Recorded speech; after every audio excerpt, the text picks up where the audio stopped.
Alright guys, today we're tuning this. This is actually a GM crate engine. It's a 525 horsepower GM crate. This would be an excellent example of drivetrain loss. So I'm excited to see what it makes to the tire. It does have a pretty big tire on it. It's a 315/70, so it's like a 34.5 inch diameter-ish. I think it's like 34.4, but whatever. But yeah, truck's an 09 Silverado.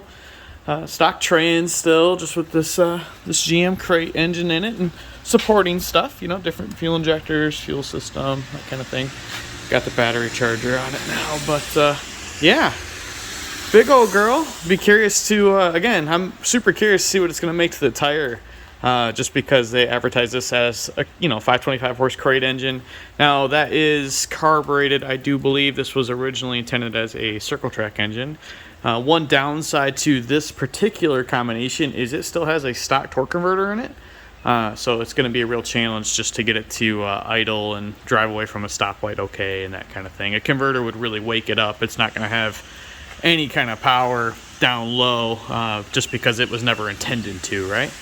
But yeah, I'm going to make some hits with this thing and see what it makes to the tire.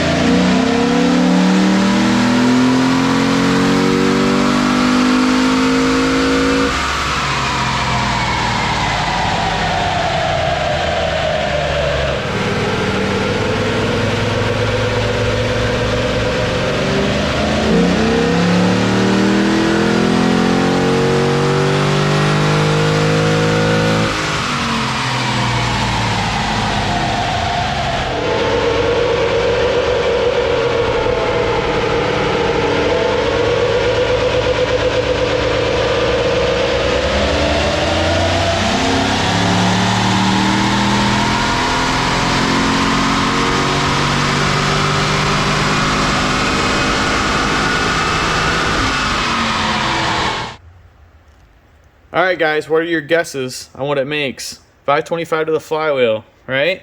It made 351 at the tire, 328 foot-pounds of torque. Now keep in mind this, again, is turning a 34.5 inch tire, and it's not exactly a narrow tire either. It's definitely got some meat on it. Your mock beadlock deal there.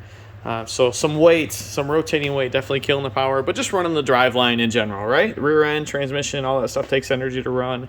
This is converter locked. Some of the stuff earlier in the curve is a little inconsistent. I was full throttle here.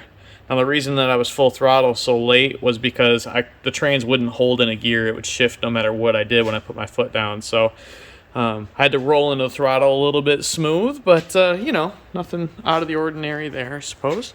Anyway, gonna get this thing out of here and move on to the next project, but I thought that was kind of a neat flywheel to wheel horsepower comparison.